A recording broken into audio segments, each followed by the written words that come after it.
Dear honourable guests, greetings and welcome to our Hidden Treasure Seminar Series, co-organised by Monash University and the Asia Pacific branch of Ibn Arabi Society.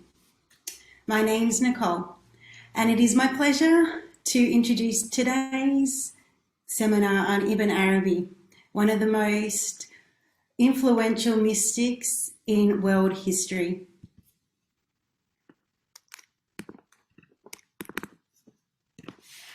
Our distinguished speaker today is Associate Professor Rory Dickson, who is joining us from Canada. Dr. Dickson is the Chair of the Religion and Culture Department at the University of Winnipeg and a leading expert in religious studies with a focus on mysticism and Islamic spirituality.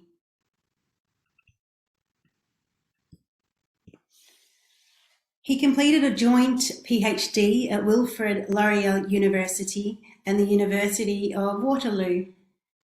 Additionally, as a Social Sciences and Humanities Research Council doctoral fellow, Dr. Dickson attended the University of Toronto and the University of Copenhagen's Graduate Research School in Damascus, Syria. Dr. Dickson's first book is titled Sufism in North America, Between Tradition and Transformation, and it was published by the State University of New York Press in 2015. The book explores the ways in which Sufi leaders in North America negotiate Sufism's changing relation to Islamic orthodoxy, authority, and gender.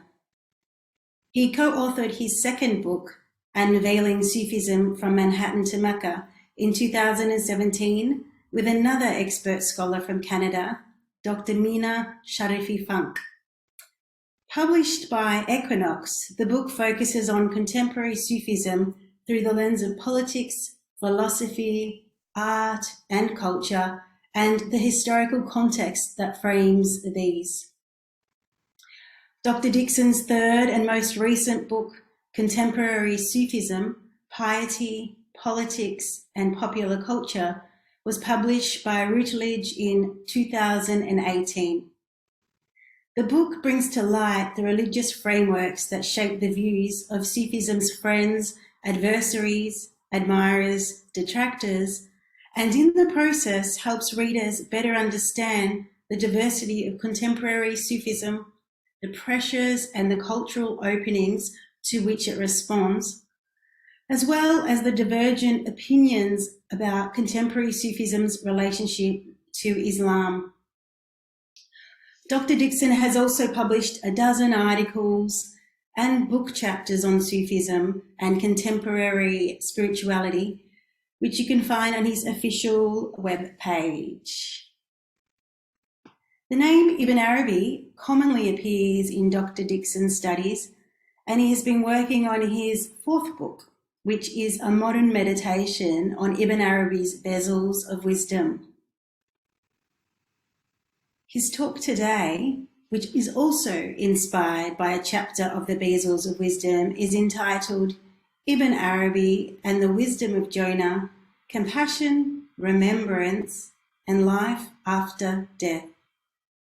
As usual, after the presentation, we will stop the recording and we will have around 20 minutes for a live Q&A session with Dr. Dickson, and my friend Adawan will lead this session for us.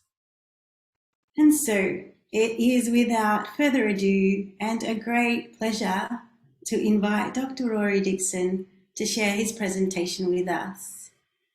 Dr. Dickson, a very warm welcome to you, and the floor is now yours. Thank you kindly, Nicole, for that thorough introduction. I greatly appreciate it. I'd like to thank everyone for being here. It's wonderful to see so many people joining the Zoom room.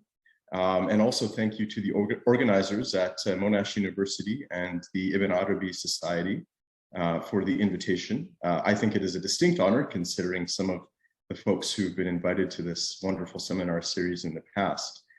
So it is a bit humbling, and I'm very pleased to be here.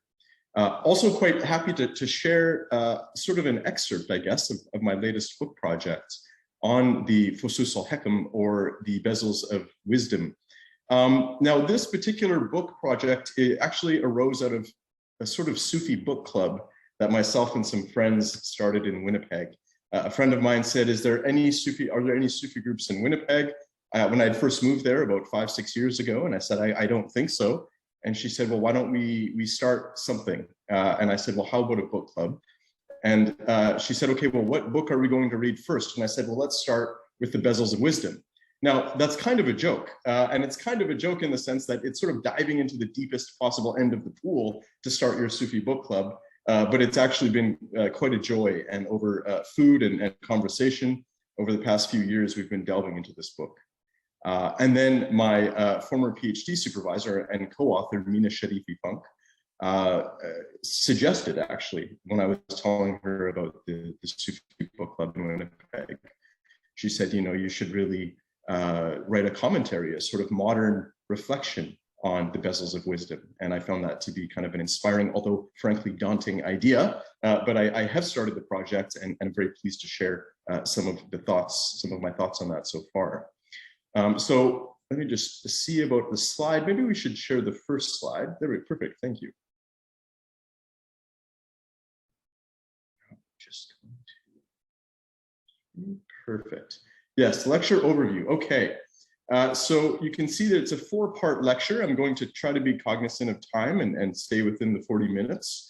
We'll introduce the subject of the text itself, the Fusus al-Hikam, or the Bezels of Wisdom, and particularly talk a little bit about the story of Jonah. And then I'm going to draw out what I think are the 3 main themes of this quite short chapter in the Bezels of Wisdom: compassion, remembrance, and life after death. So just to give you a sort of heads up of how this talk will unfold. So maybe we can move to the next slide. Thank you. Okay. So there I couldn't resist sharing a picture of, that's the doorway to Ibn Arabi's mosque in Damascus, a place that I feel very fortunate to be able to have spent some time prior to the civil war in Syria. So I was there in 2010, probably just months before it became a situation where visiting was not so advisable. So very happy that I was able to go there. Very beautiful, very serene place, quite a special place. And it was an honor to spend time there. So the first point, Ibn Arabi and tree planting in a dystopia. So what do I mean by that? Well, I want to start by thinking a little bit about popular culture, and if we can take it as a barometer of our collective mood. It's interesting to note the shift in how we imagine the future. It seems to me somewhere between the 1960s and today, movies and novels largely abandoned bright, shiny futures of flying cars and gleaming glass cities in favor of post-apocalyptic zombie mobs or parasitic robotic wastelands. This dystopian turn might just be an indicator that our sense of global direction is starting to point down the drain. And in recent years, we've seen a growing soiree of signs that we are indeed circling said drain, that modernity's bills might finally be coming due. I don't need to list the cocktail of contemporary crises here. I mean, the pandemic being the most blindingly obvious one that we're currently within. But of course, there are environmental, economic, social, conflict issues around the world. Their magnitude and proliferation are all too obvious. If we spend too much time on the headlines, it might feel like we are living through what William Butler Yeats prophesied a century ago in his famous poem called The Second Coming, published in 1919. I'll just read a few stanzas of it. Turning and turning in the widening gyre, the falcon cannot hear the falconer. Things fall apart. The center cannot hold. The blood-dimmed tide is loosed, and everywhere the ceremony of innocence is drowned. The best lack all conviction, while the worst are full of passionate intensity. Sort of a haunting image he creates there. Now, amidst the confusion, it seems that we are in globally, we see the passionate intensity spreading of those infected with the politics of anger, or consumed by conspiratorial fears. However, as the weird seems to accelerate in the world and things appear to spin out of control at increasing velocity, there's a saying of the Prophet Muhammad's that I feel offers some of the best possible guidance for our time. This saying can be paraphrased as, if the end of the world comes upon you while you are planting a tree, you should finish planting it. It's quite a simple and I think beautiful saying. It may have some connection with an older rabbinical saying from the Jewish tradition that says if you are planting a tree and the Messiah returns, or the Messiah shows up, I should say, that you should finish planting the tree. In either case, it's an interesting, I think, approach, and I think it's a useful one for us during this time when things globally seem to be going off the rails in some respects, arguably many respects. We still have it within our power to plant trees, real, and here I mean more metaphorical. We can cultivate seeds of peace within ourselves, among those closest to us, and in our communities more broadly. Now, in our pursuit of individual and social peace, an orienting vision can help point us in the right direction. And I think we especially need this today with the growing cacophony of half-baked hot takes we encounter online. Misinformation, malformed opinions, all vying for our attention. Finding a healthy, balanced way to make sense of our world seems to be a real challenge, but I believe we can meet it, particularly with the help of some of the great sages of the past. And that brings me to Ibn Arabi as a guide for us in our tree planting in a dystopia. In what follows, we will explore a few gems of wisdom from one of Islam's greatest sages, Muhyiddin Ibn Arabi, who died in the year 1240, so 13th century. And in particular, I want to discuss a few themes from his chapter on Jonah in his most famous work, the Fusus al-Hikam, a short book that has had a pretty immeasurable impact on Islamic history. It's quite fascinating, and some great scholars like James Morris have looked into the quite incredible spread of this book's influence. It really seeped into every corner of every Muslim culture. Generations of the best Muslim minds wrote commentaries on the Fusus. Some composed poetry inspired by it in all sorts of languages. Now, in his preface to the book, Ibn Arabi says that the Prophet Muhammad gave him the book in a visionary encounter in Damascus in the year 1229 of the Western calendar. It seems Damascus has a special place in the history of spiritual experience, whether we think of Paul encountering the spiritual form of Christ on a road to Damascus in the 1st century, or Ibn Arabi encountering the spiritual form of Muhammad there in the 13th. Now, interestingly, Ibn Arabi describes the Fusus as a gift from the Prophet Muhammad. He says, I did not compose it of my own wisdom or my own thought. He says in the vision, the Prophet Muhammad simply handed him the book and asked that he share it with people so they might benefit from it. He then translates that visionary text into the book form. So I want to ask the question, what might be the benefit of this book for us today?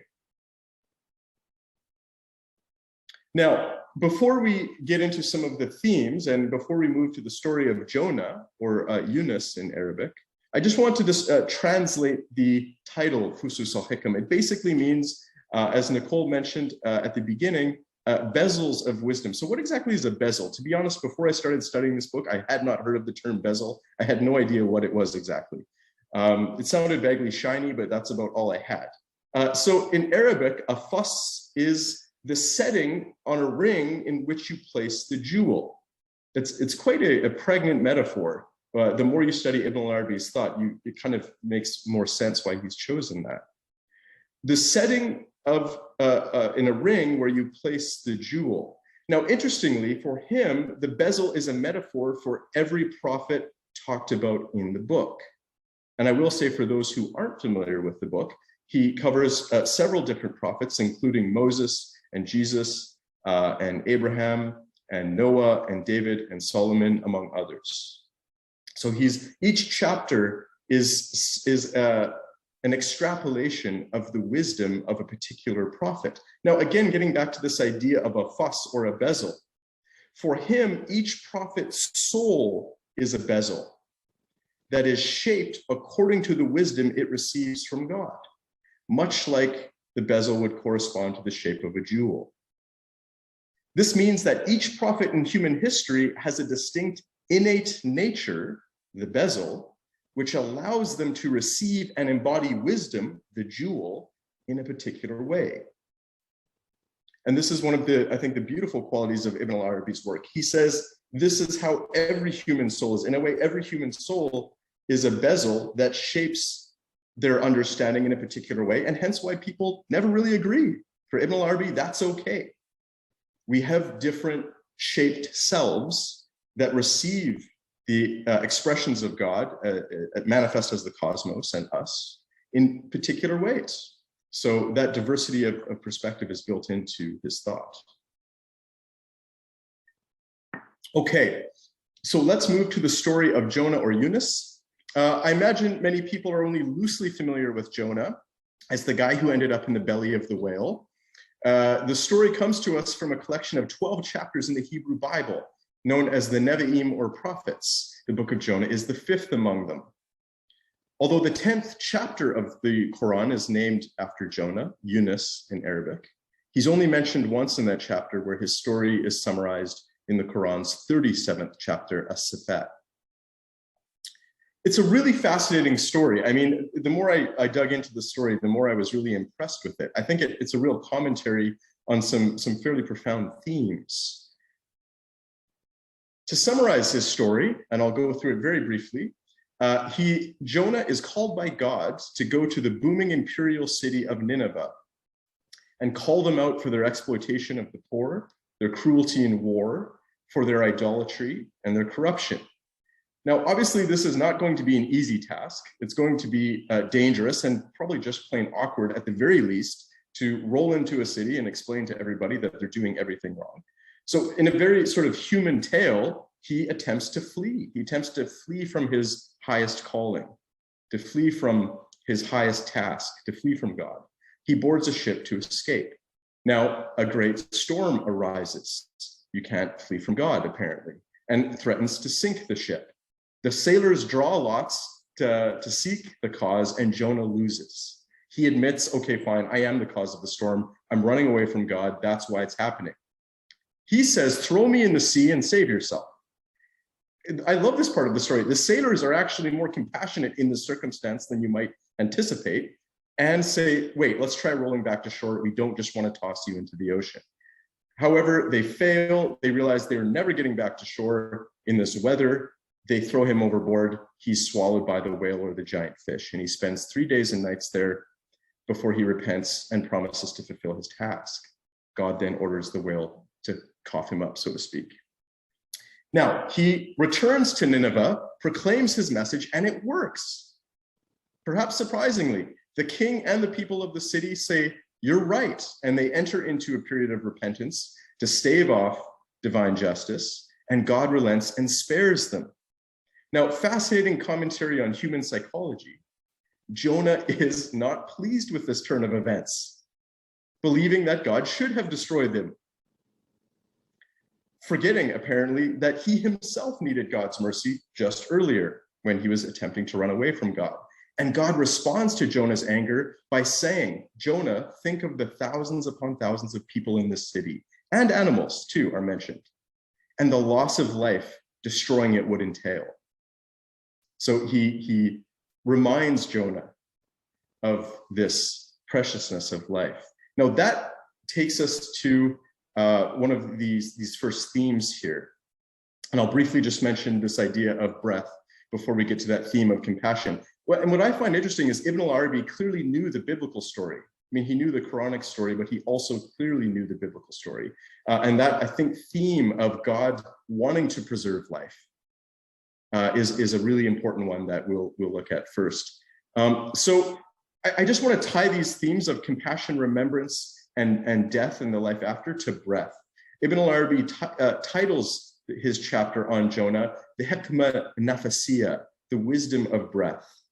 And of course, I'll just highlight that breath is connected with life, right? When we breathe our last, that's when our earthly life comes to a close. The remembrance of God, which we will get to, is very often in Sufi practice coordinated with breath. And what follows after the cessation of breath is, of course, the great mystery of death and the afterlife. So they're all tied together in the title. Okay, let's go to the next slide, please. And again, thank you kindly. Okay, so the first theme to draw out from this is the theme of compassion. And Ibn Arabi opens his chapter on Jonah with an account of the preciousness of each human being. He draws upon the Bible, the Quran, Islamic law, or Sharia to illustrate God's desire that human beings be protected and that their lives be honored and their breath be preserved. He writes, and the translations from the Fusus are my own, so I think I've got that in the slide there. So I'll just read off this brief excerpt that he begins this chapter with. Know that this human formation, with its perfection in spirit, body, and mind, was created by God in his own image. And only he who created this formation can destroy it, whether by his hand, which is always the case, or by his command. So the gravity of taking human life is emphasized as the human being is a delicate alignment of consciousness and matter with a perfection in form that reflects the divine image. Each human being is a perfect instrument for reflecting all of God's qualities or names, as they're known in the Islamic tradition. We might think of it philosophically as the human soul has the capacity of reflecting the entire spectrum of reality. Each human is a small universe, which is actually something that Ibn Arabi called people. He also called the universe a big human. So people are small universes and the universe is a big human. Each human self is a small universe that actually encapsulates the entire ocean of existence within itself. We might think of it as each human is an entire ocean in a drop. As a result, taking human life can only be done by God, which he says is always the case, as God is the ultimate cause of life and death, or done by those acting on God's command, meaning that only when it is absolutely necessary to prevent harm or fulfill the law. Okay, so on to the preservation of the human formation. Really beautiful story. I mean, this is one of my favorites that he tells in this chapter. Even if one is taking life lawfully, maybe in a just war, the cost to the soul of the one taking life is inevitable. Violence is never wholly holy. First holy, W-H-O-L-L-Y, second H-O-L-Y. I think that works better writing than speaking. You have to kind of clarify that. There was always a price to be paid for shedding blood. He tells a story that illustrates this. David wanted to build the temple, Jerusalem, the sacred house. He tried several times.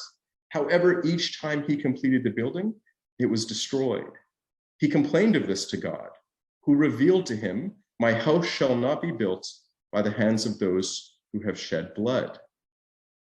David responded, "O Lord, was the shedding of blood not carried out on your path?" God said, "Indeed, but were they not my servants?" David said, "May it be built by one of my family." God reveals to him, "Your son Solomon will build it." Ibn Arabi then comments, the purpose of the story is to show the value of this human formation and that its protection is better than its destruction. I think we have a profound commentary here and critique of the concept of a just or virtuous or holy war or any sort of righteous killing. It is always better to care for God's servants. Preservation is better than destruction. Raising up is better than breaking down. Now, in some circumstances, however, it may seem like fighting or killing might be the actual lesser of two evils, even though maybe these times are fewer than we might think. The point stands, however, David, one of God's own warriors, cannot build God's temple, for he has killed. Blood stains permanently, and even the righteous cannot be cleansed of it. Okay, so now let's go to point C there.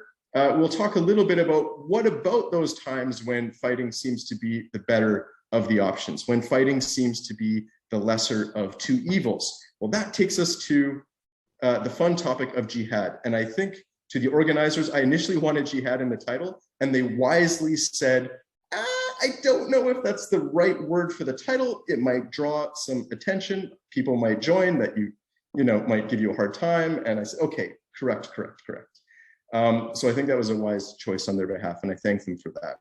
But I do want to talk a little bit about it because it ties in with Ibn Arabi's understanding of compassion, and I think it's worth talking about. So I want to talk about something called the maqsood. This is a concept in Islamic law, which means the goal or end or final purpose of something.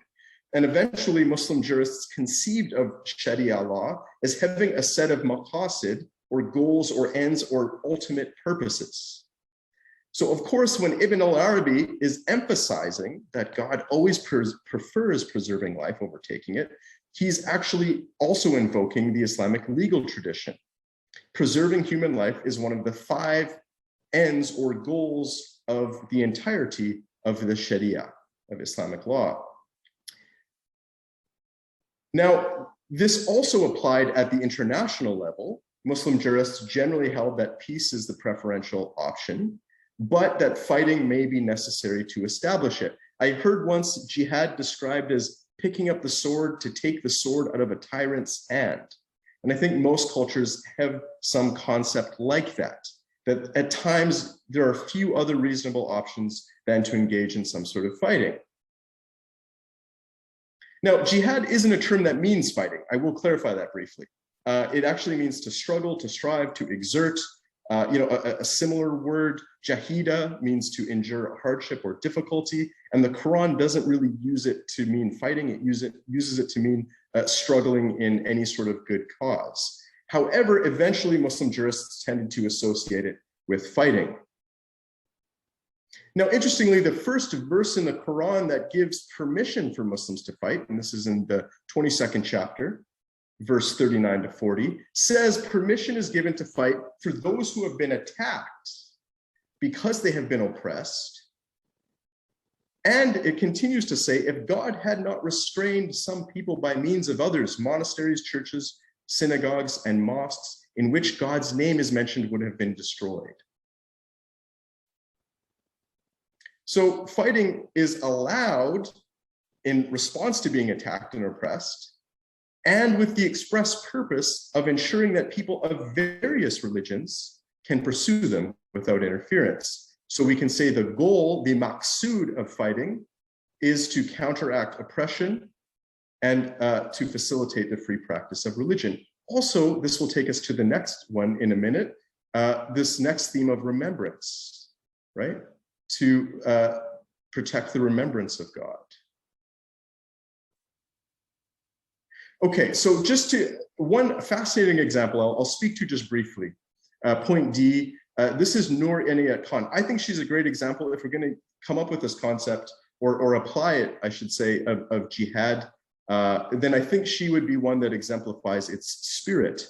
She is the daughter of the first Sufi teacher, Hazrat Inayat Khan. Some of you might be familiar with him. He was the first Sufi teacher who came to North America and to Europe and actually physically taught Sufism in those contexts. So his daughter, Noor Inayat Khan, she's born in Moscow. She studies music and psychology in Paris.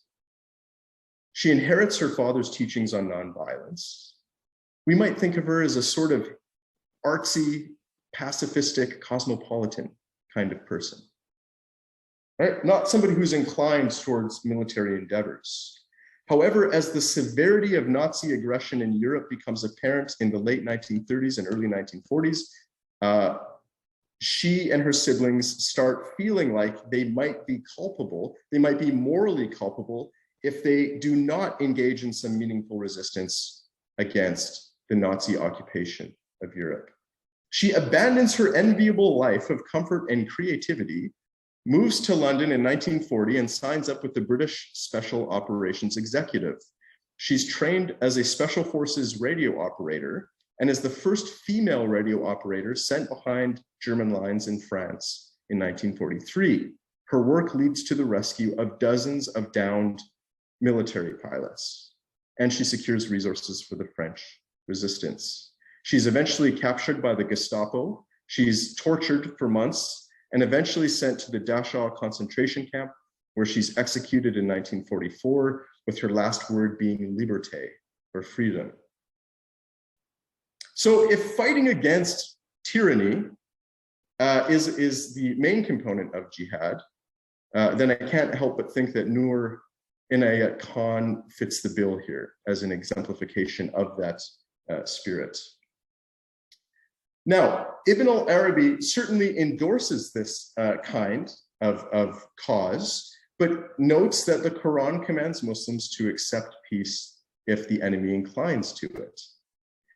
And he also says in the domestic context, although the Quran, like the Bible, allows for something like lex talionis, or the law of retaliation, eye for an eye, as the Bible puts it, Ibn Arabi notes that the Quran says, and this is chapter 42, verse 40 of the Quran, the recompense of evil is an evil like it. He cleverly points out the Quran is giving permission for retaliation, but calls it an evil.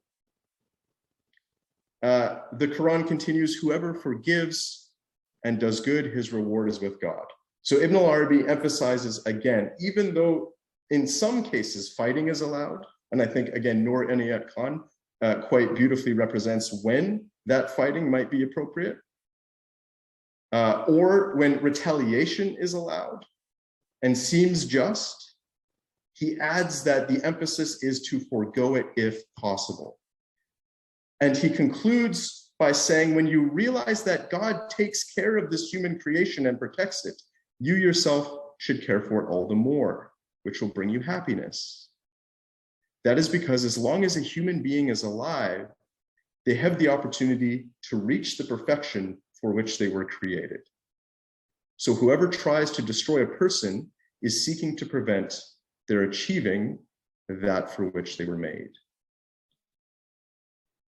Right? As we said at the beginning of this section, each person has the potential to become the drop that reflects the entire ocean.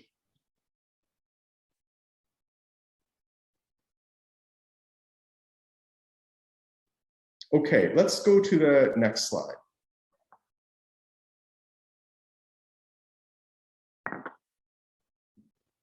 Now, interestingly, he switches from talking about the preservation of human life, and he talks a little bit about this idea of jihad and fighting and times when maybe it's the right thing to do. And he switches to talk about remembrance by knowing or citing a saying of the Prophet Muhammad's that even better than, more virtuous than something like what Nur did, which is arguably an incredibly virtuous thing to do, to sacrifice one's life against tyranny, is to engage in the remembrance of God.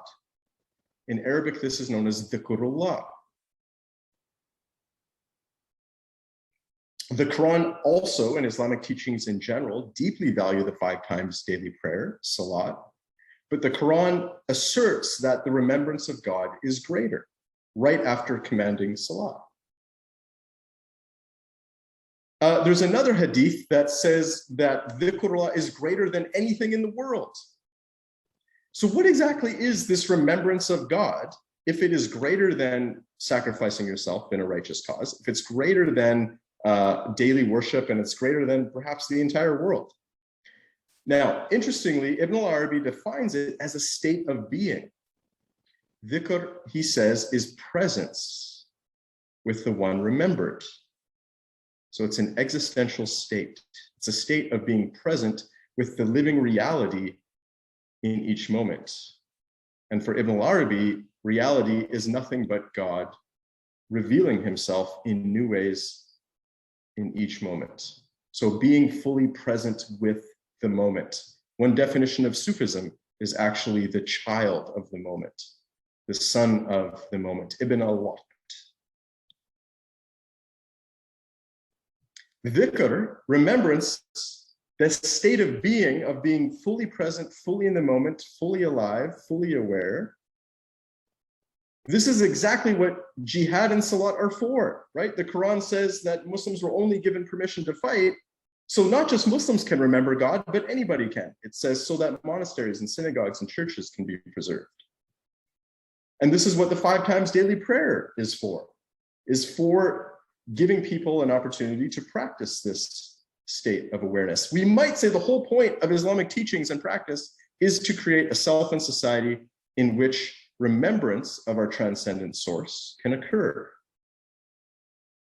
Whether we think individually or socially, the idea is to harmonize or unify. And when we're talking about the remembrance of the self, the harmonization or the unification is meant to be of the self. And this leads us to a really interesting question. What does it mean to unify the self? He defines dhikr, Ibn Arabi defines dhikr as that which unifies the heart, which suggests that the heart isn't normally unified. So it's suggesting that the human is fragmented. Now, there's a great story about what it means to be integrated, whole, which of course is one of the goals of Western psychology as well, to integrate the personality, to integrate the parts of ourselves. There's a great story that Ibn Arabi shares of his teacher, a 90-year-old woman, Fatima bint Ibn al-Muthanna, in Seville, Spain. She says, of those who come to see me, I admire none more than Ibn Arabi, because the rest of you come to me with part of yourselves, yet you leave the other parts occupied with your other concerns. Ibn Arabi is a peace for me, a consolation for me, for he comes with all of himself. When he rises, it is with his whole self, and when he sits, it is with all of himself. He leaves nothing of himself elsewhere. That's how it should be on the Sufi way. Now, we could, of course, try this out. We could try what it means to bring your whole self to bear, to be fully present, to listen to somebody with your whole self, to speak or to walk with your whole being, and discover what this can mean. Okay, I think in light of time, let's maybe jump to the 4th theme that we'll discuss on life after death. So in the chapter on Jonah, Ibn Arabi talks about the sanctity of human life and the moral imperative to avoid killing and to avoid violence if at all possible. He talks about the importance of the remembrance of God, also interestingly as something that unites the self and helps it become whole. And finally, he turns to what happens connecting back with breath when breaths cease, to address the meaning of death in the afterlife. Now, Jonah's experience in the belly of the whale, many have seen as a metaphor for death. So it seems fitting that Ibn Arabi considers the theme here. Now, if there's a subject best avoided during a dinner party, I think this might be it, right? The salad's delicious, loving it. By the way, isn't it crazy that we're all gonna die and we don't know when or what comes next, but we all have to go through it? Cue the awkward silence, right? So it's a heavy topic, but it's one that I think Ibn Arabi deals with in quite a fascinating way. The first thing he says, or the first point he makes on this, is that the real does not, and that's one of his favorite names of God, by the way. It's kind of a philosophical name, the real or the reality, al-haq in Arabic. The real does not destroy this human constitution through what, and I love this, what is called death. He says in the Arabic, what is called death, what appears to be death. It is not a bringing to non-existence, but rather it is a separation. He's saying that death is something different from what it appears to be. We only know it from the outside as an external observer, and it appears to be a destruction and end of the person. However, he says when you know it from the inside, you discover its true as opposed to apparent nature, and hence he says so-called death. And if I can share a little story that my PhD supervisor and mentor, Mina Sharifi Funk, shared with me. When she was in Syria, studying with Dr. Asad Ali, a great poet and Sufi master in Damascus. And he asked her, "Why have you come to study with me?" And she thought she would say something that Sufis have long said. It goes back to the Prophet Muhammad. "I have come to die before I die." It's a very interesting idea, to die before one dies, to maybe go beyond, to transcend. And she said he simply looked at her and said, "But we don't die." Just kind of an interesting response. But I think it arguably connects with what Ibn Arabi is saying here, right? So-called death appears to be an end, but he said that's not what it is at all. So what is it? Well, he's got a fascinating definition of the afterlife here. He says in this chapter and elsewhere in his works that the next life is essentially an externalization of your soul. The kind of self you've cultivated while embodied on earth becomes externalized in your experiences in the next. He puts it simply, the hidden dimension of the human being in this world is the manifest dimension of the human being in the next world. So if you've cultivated an interiority of self, a state, or soul, enviously plotting against everyone who doesn't deserve what they have, bitterly fomenting discord, fueling hatred, breaking hearts, you've essentially created a soul that is a tormented nexus of malice, and following death, that gets externalized in a realm of tormented images and sensations. And of course, if you've cultivated a soul of gratitude and kindness and appreciation and wonder, that then leads to a whole different experience when the visible self falls away and the hidden self becomes the reality. So this brings us to the question of hell, which again, what a great chapter. You get to talk about all these really light dinner conversation sort of subjects. Ibn Arabi says in this chapter quite beautifully that hell is not eternal, or torment can never be eternal. Hell simply cannot be eternal. And he has some really wonderful arguments why. I'll summarize them very briefly and then we can conclude. He says the Quran describes the hell as eternal, but it doesn't describe the punishment therein as eternal. He's a very clever interpreter.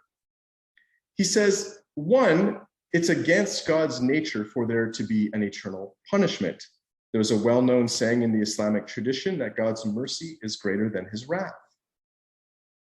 There's a saying of Muhammad's that is inscribed in God's throne, metaphorically speaking. Ibn Arabi says, indeed, the throne of God and everything that's above it, and these are all meant to describe levels of reality for Ibn Arabi, right? They're sort of mythological symbols for higher realities. He says the throne of God and everything above it is pure mercy. He said it's only when you get to God's footstool, which encompasses the entire cosmos, that we first find wrath. Interestingly, he says one of God's feet is pure mercy and the other foot is mercy mixed with a little bit of wrath. But the higher you go, and again, this is all symbolic, you just get pure mercy and love. The nature of God is mercy and love. And he says, were it not for the creatures and what they did, God would not have become wrathful. It's not essential to the nature of reality. Reality is fundamentally benevolent, according to Ibn Arabi. Reality is fundamentally mercy and love. That is what is real. He says, God made human hearts. This is coming from his Futuhat, by the way. So I'll just read this briefly and then I'll sum up the last point and we can move to questions. He said, God made human hearts the realm for the real and the unreal. Our hearts are the space for good and evil, knowledge and ignorance. He says the eventual outcome of unreality, evil, and ignorance is simply disappearance, because they are properties that have no entity in being or reality. They are a form of non-existence that manifests, but they do not exist in themselves. Hence, the final end is reality, goodness, and knowledge.